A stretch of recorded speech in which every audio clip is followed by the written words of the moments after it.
आइए जानते हैं आज की कुछ प्रमुख अंतर्राष्ट्रीय खबरों को। पहले एक नजर आज की हेडलाइंस पर। केरल हाईकोर्ट का बयान, पीड़िता की जांघों के बीच की गई गलत हरकत भी बलात्कार के समान। यूपी में अन्न महोत्सव शुरू, पीएम मोदी बोले अब दिल्ली से हर दाना पहुंचता है लोगों की थाली में, लूट का नहीं बचा रास्ता।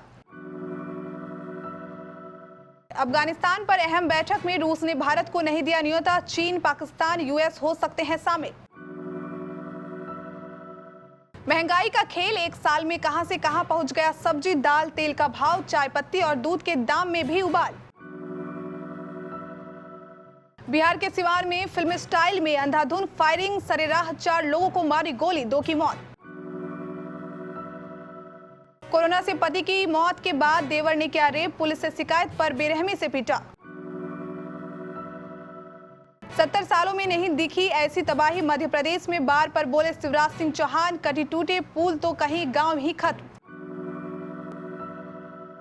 यूपी चुनाव 2022 में 400 सीटें जीतने का लक्ष्य लेकर साइकिल यात्रा पर निकले अखिलेश यादव, कार्यकर्ताओं में जोश। केआरके का सवाल, सनी लियोनी के कारण देश में एडल्ट फिल्म इंडस्ट्री को मिला बढ़ावा, क्यों नहीं हुई कार्रवाई। भारतीय पुरुष हॉकी टीम ने रचा इतिहास, पीएम मोदी का ट्वीट, प्रफुल्लित भारत, प्रेरित भारत, गर्वित भारत।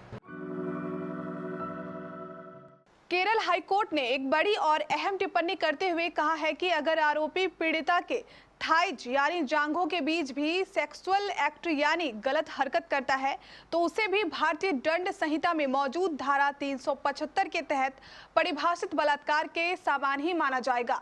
जस्टिस के विनोद चंद्रन की अध्यक्षता वाली खंडपीठ ने यह फैसला साल 2015 के एक बलात्कार मामले में दिया। एक मीडिया रिपोर्ट के मुताबिक मामले में उम्र कैद की सजा काट रहे दोषी ने केरल हाईकोर्ट में अर्जी दी थी। व्यक्ति पर अपनी 11 साल की पड़ोसी के रेप का आरोप था। व्यक्ति ने नाबालिग बच्चे से बार बार विभिन्न डिग्रियों का यौन उत्पीड़न किया था। पेट में लगातार दर्द के बाद पीड़िता अपनी मां के साथ एक चिकित्सा शिविर में गई, जहां जांच के बाद यह घटना सामने आई थी। बाद में चाइल्ड लाइन ऑफिशियल की मदद से केस दर्ज कराया गया और आरोपी शख्स को गिरफ्तार किया गया। कोर्ट ने इस शख्स को उम्र कैद की सजा दी। प्रधानमंत्री नरेंद्र मोदी ने आज दोपहर 1 बजे निःशुल्क अन्न वितरण योजना उत्सव कार्यक्रम की शुरुआत की। इस अवसर पर वीडियो कॉन्फ्रेंसिंग के माध्यम से वाराणसी के 5 लाभार्थियों से सीधा संवाद किया। लाभार्थियों से बात करने के बाद पीएम मोदी ने लोगों को संबोधित भी किया। देश के पहले मॉडल ब्लॉक सेवापुरी के ग्राम पंचायत भीसमपुर के 5 लाभार्थियों से अन्न महोत्सव के तहत वितरित की जाने वाली खाद्यान्न के बारे में प्रधानमंत्री नरेंद्र मोदी गुरुवार को वर्चुअल संवाद शुरू कर चुके हैं। इसके अलावा कोरोना काल में सरकार द्वारा चलाए जा रहे विभिन्न योजनाओं के बारे में भी जानकारी ले रहे हैं। बुधवार को मुख्य विकास अधिकारी अभिषेक गोयल के नेतृत्व में पहुंचे और लाभार्थियों को सरकार की योजनाओं की जानकारी का प्रशिक्षण दिलाया। पूरे दिन उन्हें बातचीत के तरीके का भी प्रशिक्षण दिया गया। रूस ने अफगानिस्तान में तेजी से बदलते हालात पर बुलाई एक अहम बैठक में भारत को आमंत्रित नहीं किया है। इस बैठक में पाकिस्तान, चीन तथा अमेरिका के शामिल होने की संभावना है। इस संबंध में जानकारी रखने वाले लोगों ने बृहस्पतिवार को यह बताया। अफगानिस्तान में तालिबान के हमले बढ़ने पर रूस ने हिंसा रोकने और अफगान शांति प्रक्रिया पर जोर देने के लिए युद्धग्रस्त देश में सभी प्रमुख पक्षकारों तक पहुंचाने के प्रयास तेज कर दिए हैं। यह विस्तारित ट्रोइका बैठक 11 अगस्त को कतर में होनी है। इसके तहत पहले 18 मार्च और 30 अप्रैल को वार्ता हुई थी। रूस अफगानिस्तान में शांति लाने और राष्ट्रीय सुलह की प्रक्रिया के शर्तें तय करने पर वार्ता के लिए मॉस्को फॉर्मेट भी करा रहा है। रूस के विदेश मंत्री सरगेई लावरोव ने पिछले महीने ताशकंद में कहा कि उनका देश भारत और अन्य देशों के साथ काम करता रहेगा जो अफगानिस्तान में स्थिति पर असर डाल सकते हैं। कोरोना काल में लोगों की नौकरी, छुट्टी, काम धंधे चौपट हुए। इनकम घटी तो खर्च का चलाना मुश्किल हो गया। ऊपर से महंगाई ने नाक में दम कर दिया। हालात ये हो गए हैं कि अब लोग ये गीत भी नहीं गुनगुना सकते कि सखी सैया तो खूब ही कमात है पर महंगाई डायन खाई जात है। कमाई घटी तो पिछले 1 साल में खाद्य तेलों जैसे सरसों, सोयाबीन, वनस्पति, सूरजमुखी, पाम ऑयल की बढ़ती कीमत ने किचन का बजट बुरी तरह बिगाड़ कर रख दिया है। ऊपर से दालों ने कोड़ में खाज का काम किया है। उपभोक्ता मंत्रालय की वेबसाइट पर दिए गए आंकड़ों के मुताबिक पिछले साल 2 अगस्त को सरसों तेल की औसत कीमत 122 रुपए 12 पैसे प्रति किलो थी, जो 2 अगस्त 2021 को बढ़कर 172 रुपए 72 पैसे पर पहुंच गई। इस दौरान इसमें 41% की उछाल दर्ज की गई। वनस्पति का भाव जो एक साल पहले 87 रुपए 34 पैसे था, वह बढ़कर 133 रुपए 37 पैसा हो गया है। इसमें 52% की बढ़ोतरी हुई है। सबसे तेज उछाल सूरजमुखी के तेल में हुआ है। एक साल में यह 108 रुपए 9 पैसे से 171 रुपए 9 पैसे पर पहुंच गया है, यानी 58 रुपए 28 पैसे प्रतिशत का उछाल हुआ है। पाम ऑयल भी इस दौरान करीब 50% महंगा हुआ है। बिहार के सिवान में गुरुवार की दोपहर दुस्साहसिक वारदात को अंजाम दिया गया। फिल्मी स्टाइल में बाइक सवारों ने महाराजगंज रामप्रीत मोड़ के पास अंधाधुंध फायरिंग की। इस दौरान से जो मिला उसे गोली मारते रहे। 4 लोगों को ताबड़तोड़ कई गोलियां लगी। इसमें 2 लोगों की मौके पर ही मौत हो गई और 2 लोग घायल हैं। दोनों घायलों को स्थानीय अस्पताल से सिवान के सदर अस्पताल रेफर कर दिया गया है। अचानक हुई वारदात से पूरे इलाके में अफरा तफरी मच गई। वारदात की खबर लगते ही पुलिस प्रशासन में भी हड़कंप मच गया। नाकेबंदी कर जांच शुरू कर दी गई, लेकिन कोई सफलता नहीं मिल सकी है। वारदात का कारण भी पुलिस को पता नहीं चल सका है। प्रत्यक्षदर्शियों के अनुसार गुरुवार की दोपहर करीब 2:45 बजे बाइक सवार 2 बदमाशों ने महाराजगंज के रामप्रीत मोड़ के पास फायरिंग शुरू की। बाइक पर पीछे बैठा बदमाश 3 पिस्टल से गोली चला रहा था। बाइक सवार बदमाश ने फिल्मी स्टाइल में गोलियां चलाई। सबसे पहले बाइक सवार अरमान मंसूरी नामक युवक को गोली मारी। मौके पर ही उसकी मौत हो गई। अरमान सब्जी लेकर घर लौट रहा था। इसके बाद थोड़ा आगे बढ़कर एक अन्य युवक सुदामा यादव को गोलियां मारी। उसके अस्पताल में मौत हो गई।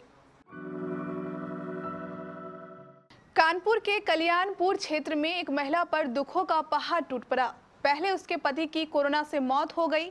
उसके बाद देवर ने रेप किया और पुलिस से शिकायत पर महिला को बेरहमी से पीटा।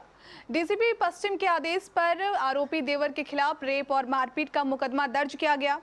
वियानकपुर सुदर्शन हाउसिंग सोसाइटी निवासी महिला ने बताया कि उसकी शादी 9 दिसंबर 2012 को हुई थी। कोरोना की दूसरी लहर में 26 मई को पति की मौत हो गई थी।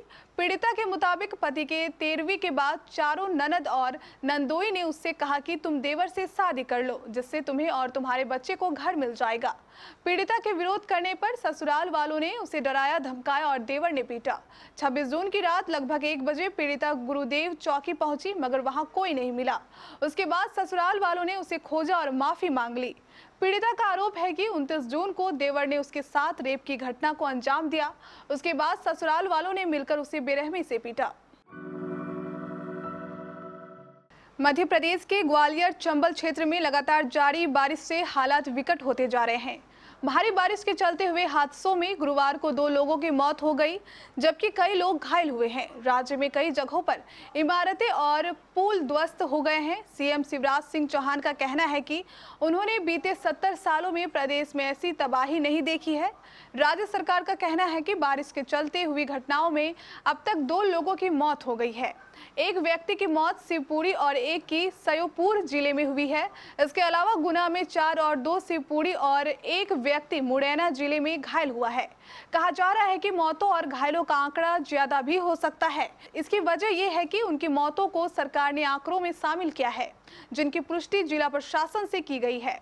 सीएम शिवराज सिंह चौहान ने बताया कि भारी बारिश के चलते दतिया में रतनगढ़ मंदिर के पास एक पुल टूट गया। इसके अलावा संकुआ में भी एक पुल टूट गया और इसके चलते बड़ी संख्या में लोग बाढ़ में फंस गए थे।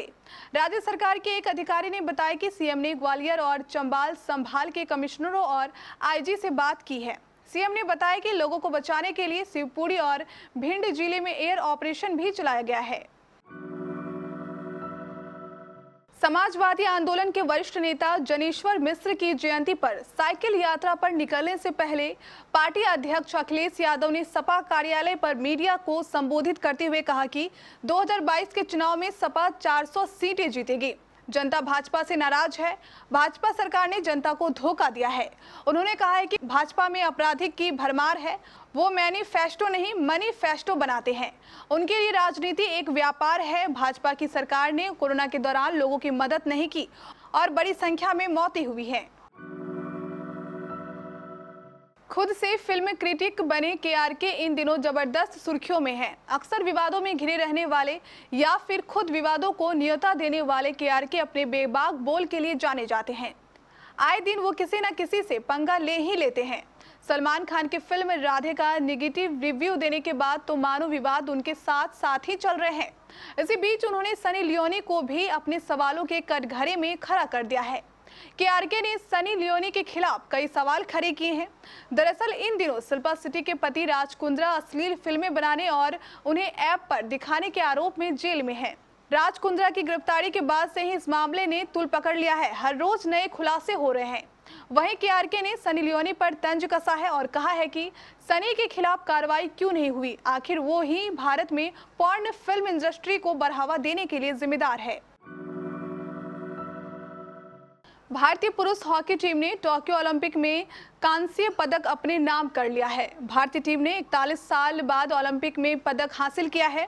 जर्मनी के खिलाफ मुकाबले में 1-3 से पिछड़ने के बाद भारतीय टीम ने जोरदार वापसी की और 5-4 से मुकाबले अपने नाम किया।